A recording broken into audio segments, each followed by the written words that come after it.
When you think of travelling to Australia, the first thing you probably think of is the dangerous wildlife.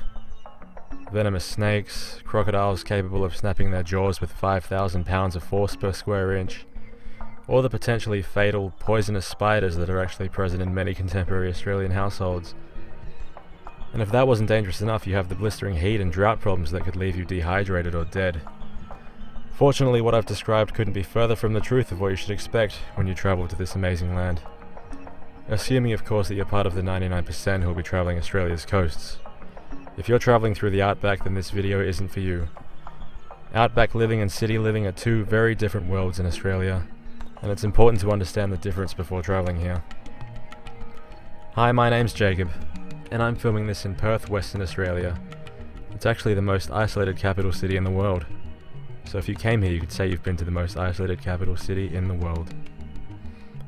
Right now, we're at a well-known capital tourist spot called Kings Park, which overlooks the city here. I made this video because having travelled a lot around the world, and working in the tourism industry, I've come to realise that there is a lot of misinformation surrounding Australia, and useful information is actually hard to come by. I want to start by addressing the safety stereotypes of the country. I can tell you from personally travelling the world that Australian cities are some of the safest on earth, so you need not fret. We're in the middle of a tectonic plate, so earthquakes aren't really a thing, nor are active volcanoes. Gun violence is minimal. In fact, here in Perth I hear about gun violence maybe a couple times a year, at most. Terrorism and gang violence are also minimal. You won't have to worry about crocodiles really unless you travel to the Northern Territory. And spiders are generally more so present in older houses with wooden floorboards. Snakes generally stay away from civilization and noise. You probably won't be facing any kangaroos attempting to box with you either. In fact, kangaroos generally aren't present in any major cities in Australia, apart from Canberra really. But you can easily see them if you simply drive about 20 minutes towards the city's outer limits. But I'd recommend you be responsible. They're not necessarily dangerous, just make sure that you aren't getting too close to their young when there's a protective mother or father around. Now that I've gotten some of that out of the way, I'd like to talk a little bit about the people you might encounter here. Australian people are generally very social and will want to be your friend, but I would highly recommend that you understand what we're like before you come here. The Australian personality is very different to what you might encounter in the rest of the world, and I plan on making a video specifically about the Australian personality later on. I'll provide the link when I do. In the meantime, I recommend that you at least learn some of the slang that we use here. We've developed kind of an Australian English here that can be hard to understand, and none of it makes any sense, so I'll provide a link in the description that might help you understand. So as I said, I'm assuming that you'll be travelling to one of our major coastal cities, like here in Perth or over east in Sydney or Melbourne or the Gold Coast or Canberra, or even up north to Darwin or inland to Adelaide. Although most of the people with limited resources and time will only travel to Perth, Sydney, Melbourne and Brisbane. Unfortunately, Australia is kind of a difficult country to travel, but well worth it. Interestingly enough, some of the best things to see and do aren't in the major cities themselves, but surrounding them. In fact, if you go to the downtown area of Perth, you might be disappointed to learn it's actually not that big or interesting.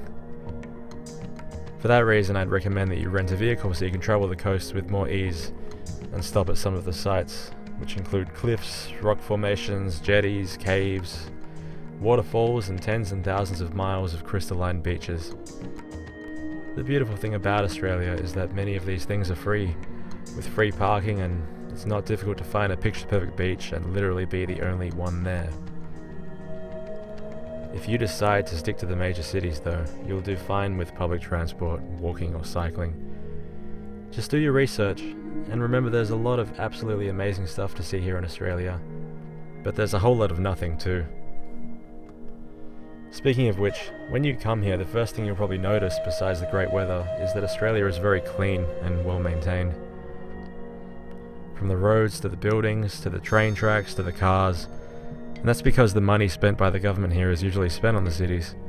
The benefit to having a whole lot of nothing in the outback is that the money can be focused and well spent. Our infrastructure is simple but clean and reliable. So far I've spoken about visiting the coasts. Interestingly, most Australian residents enjoy getting away to smaller cities for their vacations. Here in Perth, it's very common for locals to enjoy a holiday going south, driving down to some of our smaller coastal cities and wine regions, which, as I said, is great to do if you have a car, and especially if you enjoy nature.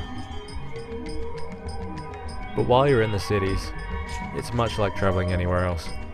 Use Yelp to get your restaurant reviews, take pictures of your classic tourist spots.